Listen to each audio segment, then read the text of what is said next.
from the director of such beloved classics as Baby Geniuses and A Christmas Story, comes a dark, unrelenting, feel-bad movie of the year featuring brutal murder and the death of everything you love. This is Black Christmas.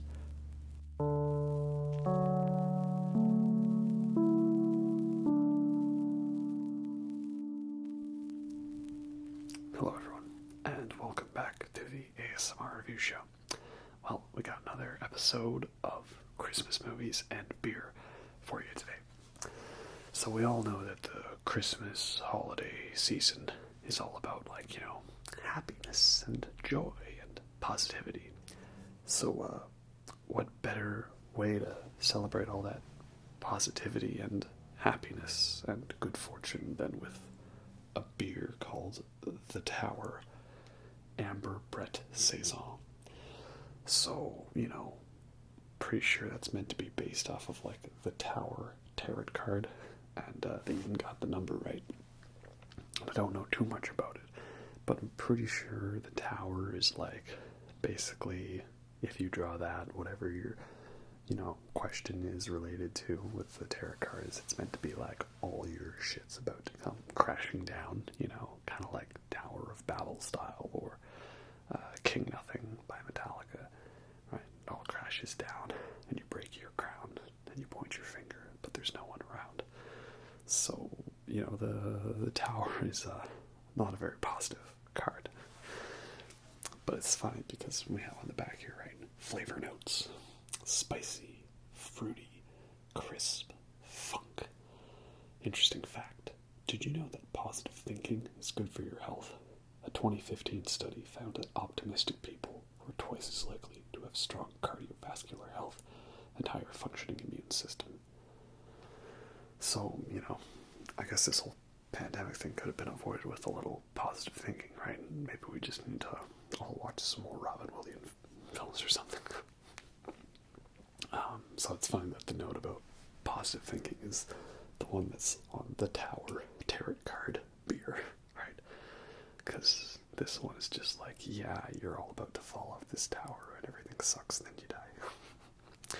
So, let's crack this super cheery, Christmassy, positive, cold one open, shall we?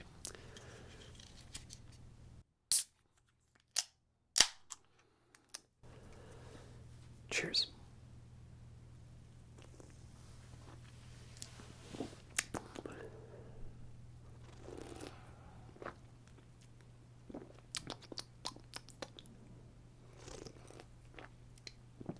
I can just feel the positivity oozing out of that one.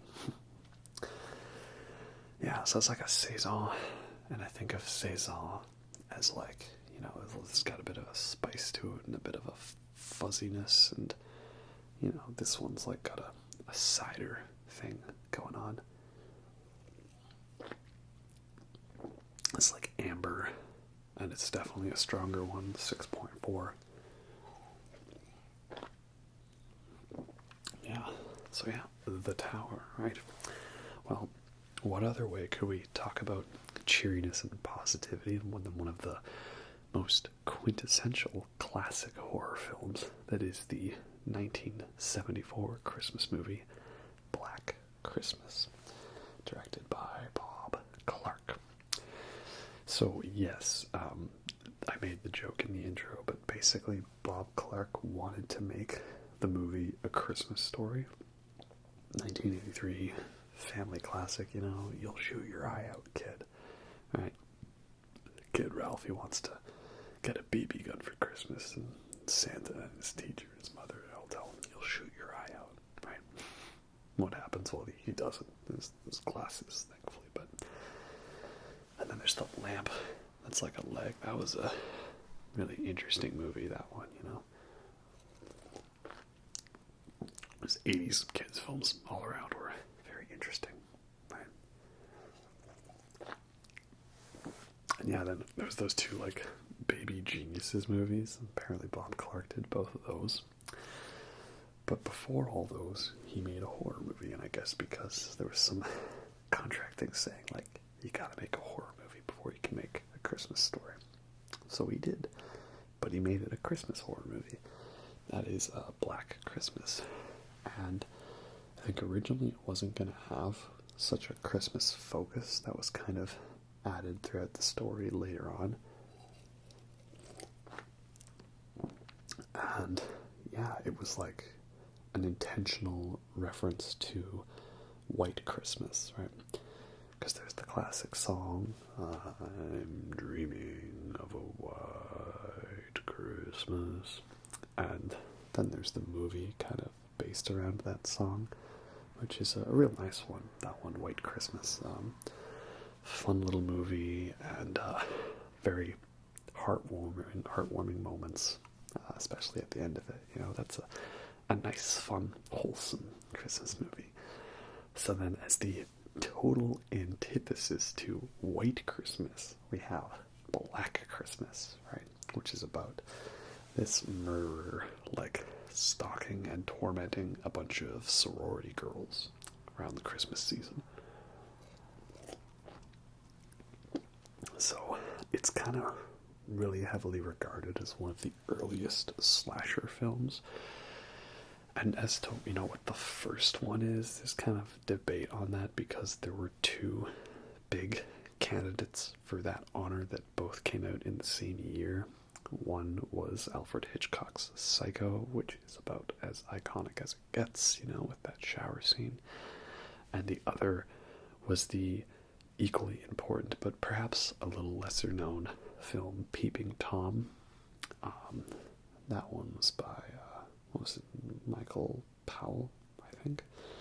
Something like that. And that one was about this guy who's like a murderer, and he's like using his camera to like film the murders because he's trying to get like the perfect scream reaction. He's a very weird character. This is kind of referenced in the movie Scream, which was, you know, kind of a horror movie parody or spoof. But the great thing about Scream is that while it was a parody and spoof of horror tropes, it in and of itself was also a pretty good horror movie.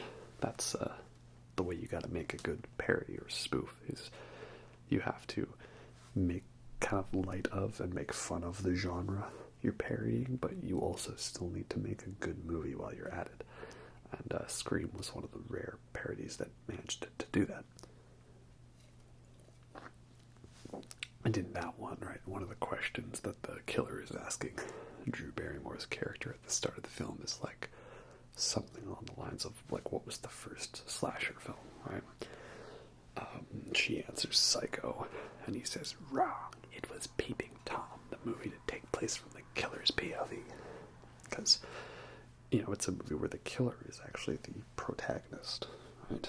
Which you don't necessarily see as often. Usually the killers in a lot of slasher films or horror movies, they're some weird, mysterious entity who we don't see that much, or their identity is a mystery for us to be discovered as a plot twist later on, that it was secretly the old grandmother across the hall the whole time.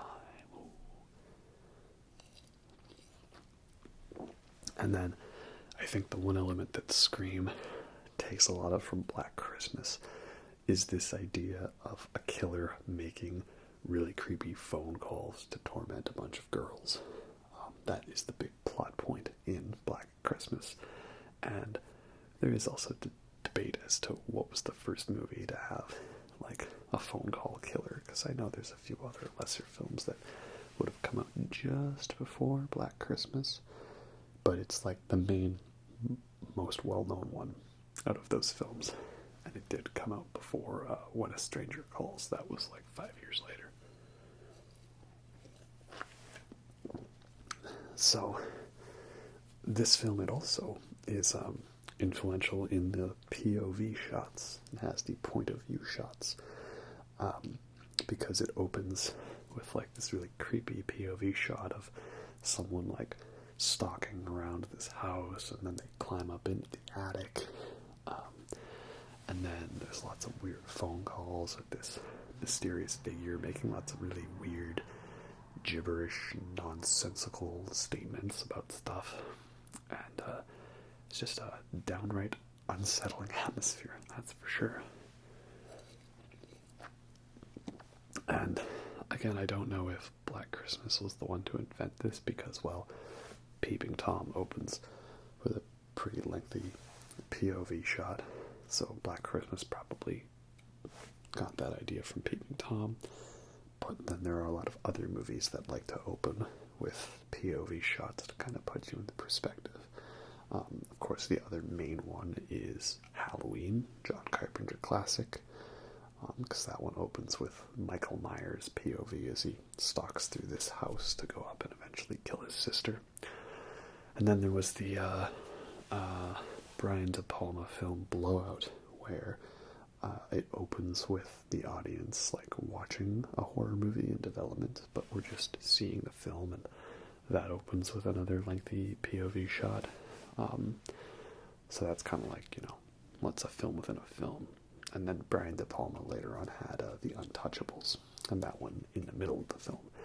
There's a pretty lengthy shot that becomes a POV shot. It doesn't really seem like it's started off that way, but it eventually turns into one. It's a pretty impressive shot. I think Black Christmas, it's one that I think is pretty well credited, but maybe not to the extent that it should be. Because if you look at lists of classic horror films, they'll usually put on Texas Chainsaw Massacre, Halloween, Alien, The Exorcist, Rosemary's Baby, The Shining, a lot of those 60s, 70s, early 80s type films.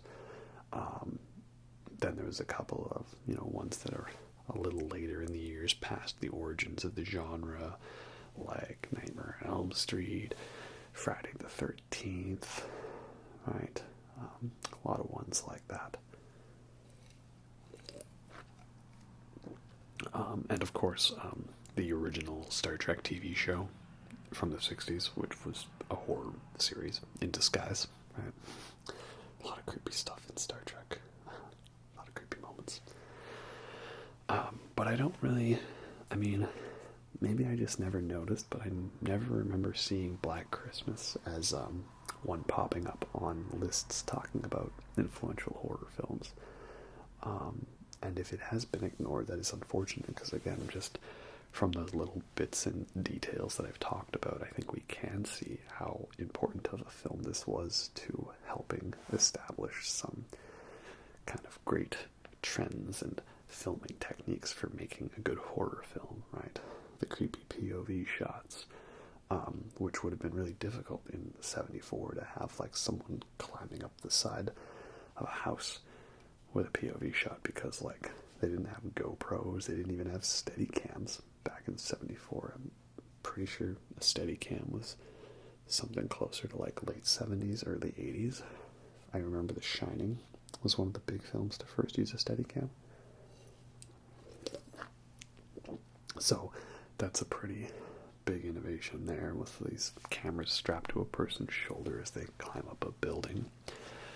And it's such a common thing now, that like, the calls are coming from inside the house, the killer's in the house. But that was a thing Black Christmas really helped popularize.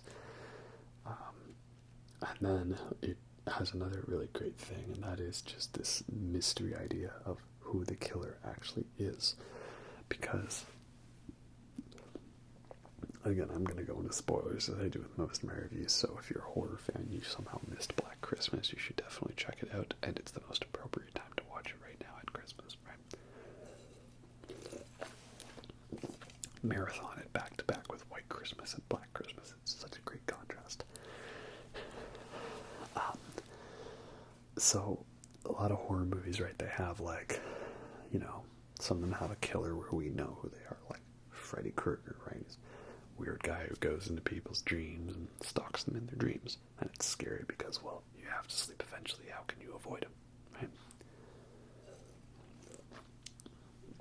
Then you have like the killers where we know who they are, but they're a mysterious figure who doesn't talk that much, or they wear a mask, and we don't know much about them, like your Michael Myers killer from Halloween, or Jason Voorhees and Friday the 13th, the sequels at least.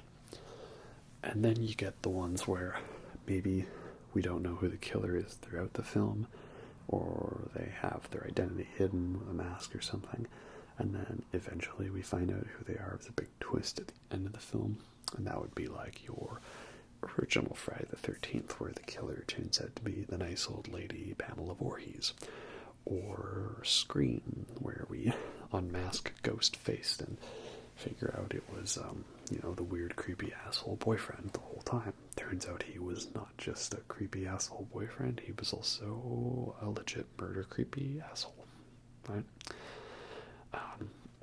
Movies like that. And then you get Black Christmas, which is even one step beyond. Because we have the killer identity hidden throughout the movie, and you really think it's this one guy throughout the film, and then at the end you never even find out who it was. You're just left with like, oh god, it wasn't him. Oh my, like, it's such a great moment. Such a great moment. Cast in this film is pretty cool because it's a lot of actors or actresses who I know from other stuff, and I didn't know they were in this movie. So you got Keir Dullea, who I mainly know as, of course, great astronaut Dave Bowman from the greatest movie of all time, 2001: A Space Odyssey. As soon as I knew he was in the film, I said, okay, how long until I can make a joke reference to something he says, and back to that I can say, I'm sorry, Dave, I'm afraid I can't do that. Took me about 3 seconds when he showed up. Then there's Andrea Martin, who has been in a whole bunch of stuff, and funny enough, I actually just finished watching Anastasia, right, which is officially a Disney movie now, because Disney acquired 20th Century Fox, and now Anastasia's on Disney Plus. So Anastasia finally became a Disney princess. It was always that one film where you thought it was a Disney movie, but it wasn't. But now it is. Hooray, I guess.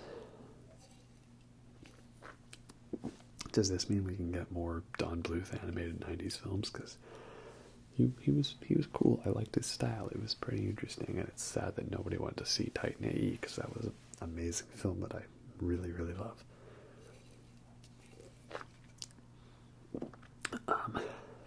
But yeah, Andrea Martin's in a bunch of stuff. Olivia Hussey, wasn't she also in like a live action Romeo and Juliet film? I thought I recognized her from somewhere. And then there's Margot Kidder, who I mainly know as Lois Lane in the Superman movies, the Richard Donner Superman, Christopher Reeve's Superman, right? Classic 70s and 80s stuff. Even if none of those films are perfect, they've still got such a real cool style to them, and like this aura of timelessness, something that I don't think newer iterations have really captured. I think like Superman Returns and Man of Steel already kind of feel very dated in their style.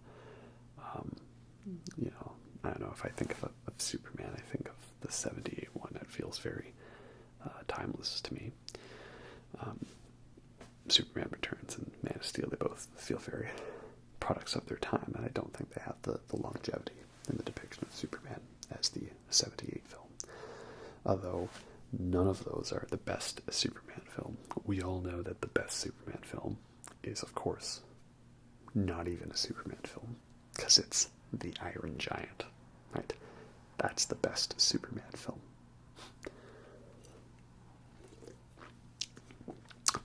There's also John Saxon in this film, and he plays a police officer in this one, and he was also a police officer, lieutenant of sorts, in Nightmare on Elm Street as Nancy Thompson's dad.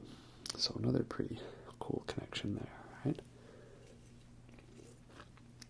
A lot of nice connections in this film, and very uniquely shot for a 74 film.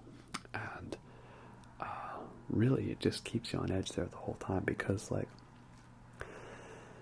it's setting it up to kind of look that, like, Keir Dull's character is the killer, right? Because he's the boyfriend of Olivia's character. She's gotten pregnant, wants to have an abortion, and he's really obsessed about keeping the child. And he's also a piano player, and he plays weird avant-garde piano, and eventually just goes into a rage mode, smashes up a piano. It's probably the scariest scene in the film, to watch a beautiful instrument like that get destroyed. And it's just setting it up like, he's a weird, creepy guy. He keeps showing it up. He's probably the killer.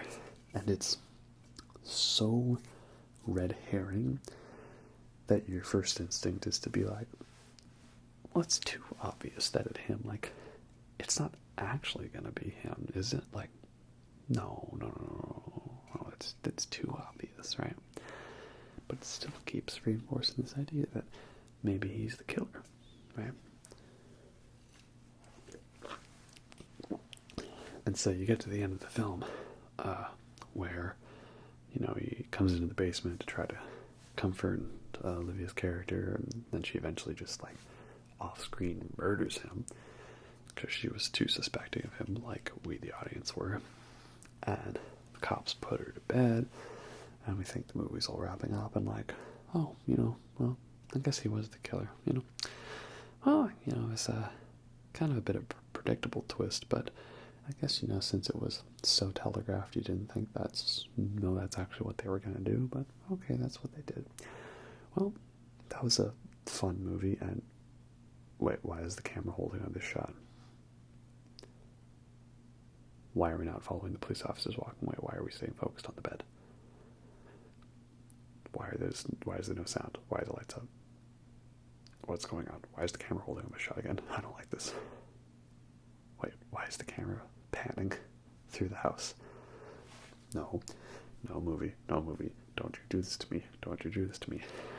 And then the camera pans up to the attic, and then there's silence, and then we see the dead body of the girl that's been wrapped in plastic, and it's just been sitting there the whole time in this window, and no one's noticed for some reason, or nobody's noticed that there's a smelly dead body in an attic that's been there for several days. It's, probably getting pretty bad by now.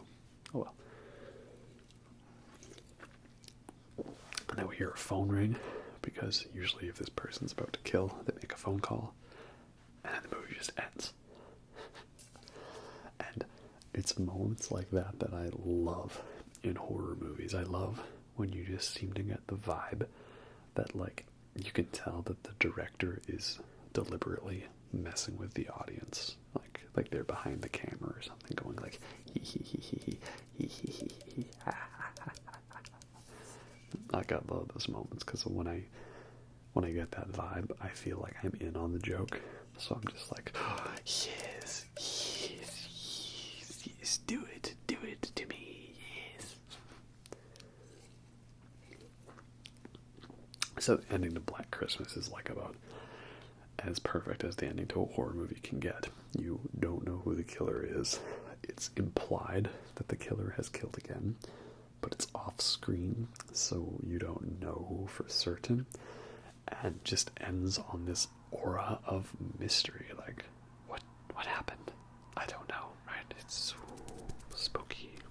So really, really dig that. I think a good horror movie ending should end with, like, some concept of ambiguity to really make you think about it and stay in your mind, right? That's good horror. Now, Black Christmas is an interesting film, because there have been two semi-sequel, semi-remakes of it, and I have not seen either of them.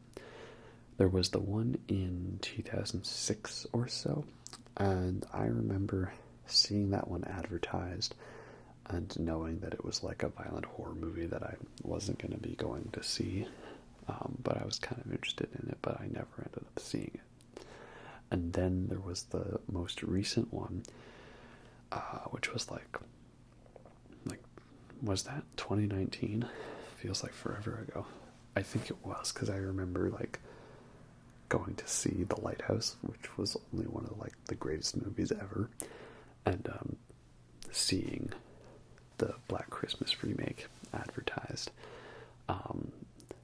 So when it comes to those two, I'm kind of interested in the 2006 one, because when I first heard about it, it sounded like something I was going to hate, because it was like Black Christmas, but we know who the killer is the whole time. And I'm like, oh, okay, that doesn't seem to have the same kind of cool concept of mystery as the original.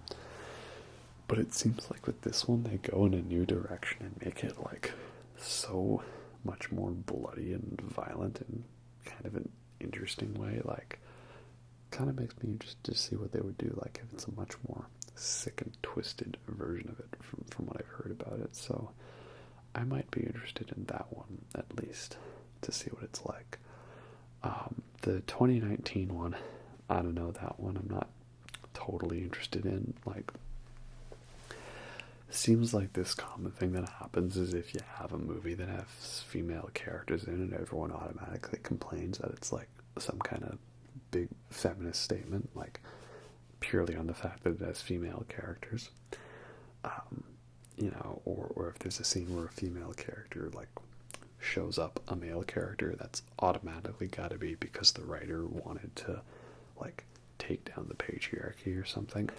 And it just seems to me like those scenes can't just exist as scenes anymore in a film. Like, they have to, everyone believes they have to have come from some kind of politically, socially motivated ideology. And there may be some truth to that, I won't deny. I mean, the Black Christmas remake 2019 marketing seemed to be pretty heavily leaning into that, so this may be a case where that was a more justified reaction from people to point that out and just say, hey, that's just some shameless pandering. But also, I don't like that people seem to jump on the fact that everything's pandering right away just because they say so. Like, I wasn't alive in 1986, right? But to my knowledge, I've never heard a single person complain about a female character in this movie featuring Marines and aliens. I've never heard a complaint about this female character, like, literally showing up the males and doing everything that they can do but betterer. And of course I'm talking about Ellen Ripley in Aliens. Like, you'd think just the basic concept of like, woman shoves the man aside and does his job better would in this day and age be concerned for all the people to freak out, like, well, actually, that's just pandering. But no one seems to care about that. They're just like, yeah, it's an awesome movie, pretty sweet. Or, like, even more recent, like in the early 2000s, there was this animated show on the Disney Channel, and the whole premise of the show is that the main character was this really awesome, badass female character, and the male character was like completely inept at everything, and she was always one-upping him, and he was like about as useless as they could get. And it was called Kim Possible, right?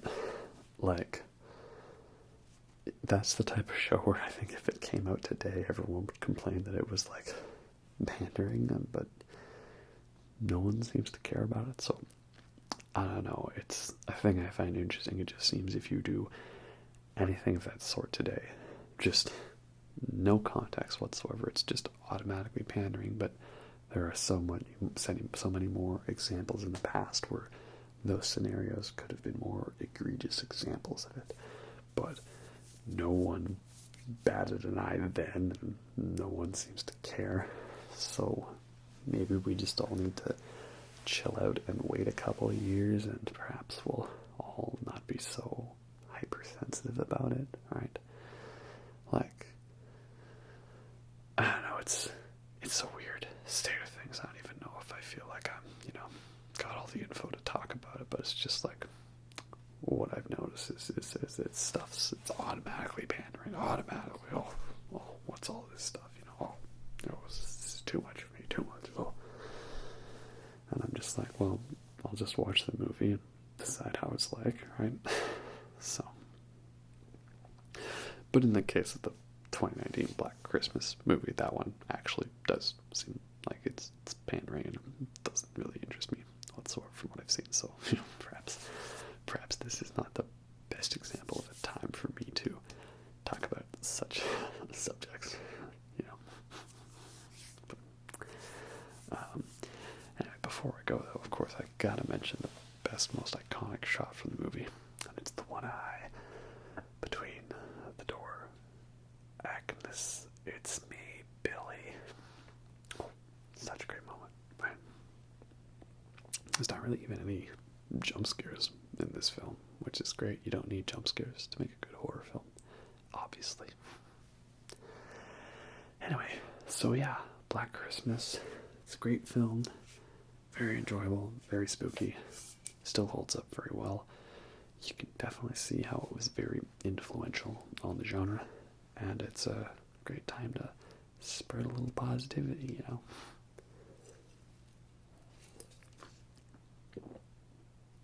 If I'm supposed to be watching my health and thinking positive, why am I drinking a whole bunch of beer, especially beer with